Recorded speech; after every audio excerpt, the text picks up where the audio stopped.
It started with a silence that lasted 7 months. And then, suddenly, everything spilled out. Confidential text messages, never meant to be seen, have now surfaced, tearing apart the carefully constructed public image surrounding the disappearance of Lilly and Jack. These messages don't just add new details to the case. They reshape it entirely, exposing what investigators now believe was a deeply troubled household long before the children vanished. Before we go any further, this is the moment to hit the subscribe button and turn on your notifications. This story is still unfolding, and subscribing ensures you get first-hand updates as new developments emerge. The first major revelation comes from the sheer existence of these leaked messages. After 7 months of quiet investigation, law enforcement sources confirmed that private conversations between the children's caregivers were obtained, analyzed, and ultimately leaked. These were not casual chats or isolated comments taken out of context. Investigators described them as a long-running digital record of resentment, frustration, and emotional detachment. The timing of the leak is also critical. It comes just as the investigation reached a point where authorities felt confident enough to let some of this information reach the public. That alone signals a shift. For months, officials maintained a cautious tone, emphasizing uncertainty. Now, with these messages in circulation, the narrative has changed. The case is no longer centered on a mysterious disappearance, but on what may have been happening behind closed doors long before Lilly and Jack were last seen. As the messages became public, one theme stood out immediately: a deep and troubling resentment toward the children themselves. In multiple exchanges, caregivers referred to Lilly and Jack not with affection or concern, but as obstacles, sources of exhaustion, and burdens that had overtaken their lives. This language is striking because it contradicts earlier public statements in which the adults portrayed themselves as overwhelmed but loving guardians. The texts paint a colder picture. Investigators believe this emotional distance is significant because it suggests a shift in how the children were perceived within the home. Instead of dependents needing care, they were increasingly viewed as problems to be escaped. That mindset, experts say, can be a critical warning sign, especially when paired with other stresses. One of those stresses was financial instability, which appears repeatedly throughout the messages. The household was under constant strain, with bills piling up and income described as unreliable. The caregivers frequently argued about money, blame, and missed opportunities. In several texts, the children were directly linked to these struggles, described as the reason expenses were so high and life felt so constrained. Financial stress alone does not lead to violence, but investigators note that when it is combined with resentment and emotional burnout, it can push already fragile situations into dangerous territory.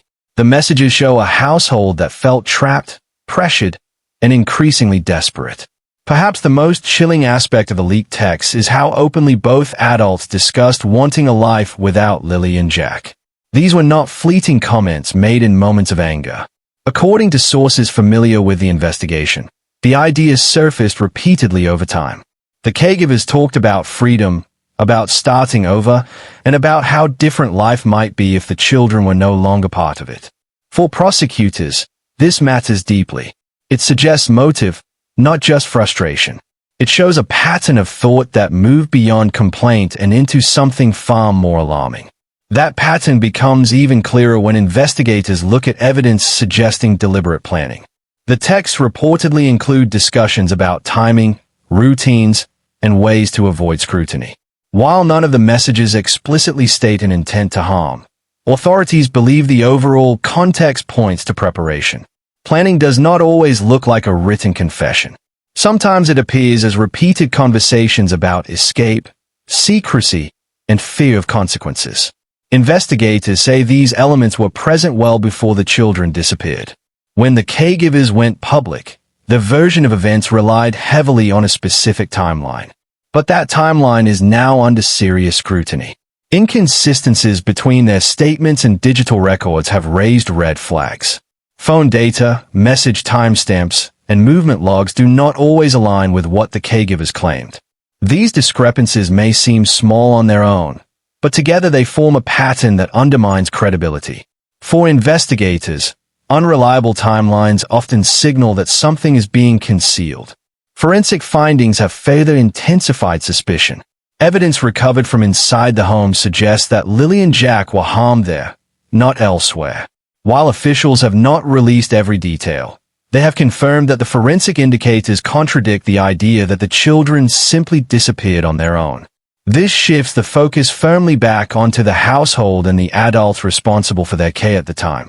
The leaked texts also reveal something else: coordinated cover stories and a clear fear of police discovery. Messages show the caregivers discussing what to say, what not to say, and how to appear cooperative without revealing too much. This kind of coordination suggests awareness of wrongdoing, or at the very least, an understanding that the truth could have serious consequences. Investigators often view such behavior as consciousness of guilt. Psychological evaluations tied to the investigation indicate that distress may have been more severe in the mother than in her partner.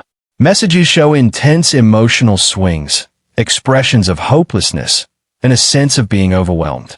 While this does not excuse any potential harm, it provides context.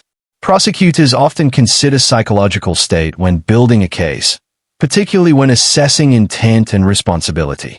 All of this leads to the final, critical point. These leaked messages may be enough to file charges. Legal experts say the combination of motive, planning indicators, forensic evidence, and coordinated deception forms a strong foundation for prosecution. While no official charges have yet been announced, sources close to the case say that moment may be approaching quickly. As this story continues to unfold, one thing is clear: the disappearance of Lilly and Jack is no longer a mystery defined by absence, but a case shaped by words. Words typed in private, never meant to be heard, now echoing loudly in the public eye. These messages have shifted the investigation, sharpened its focus, and brought authorities closer than ever to answers. And for the public, they serve as a stark reminder that the truth often hides in plain sight, waiting for the moment when silence finally breaks.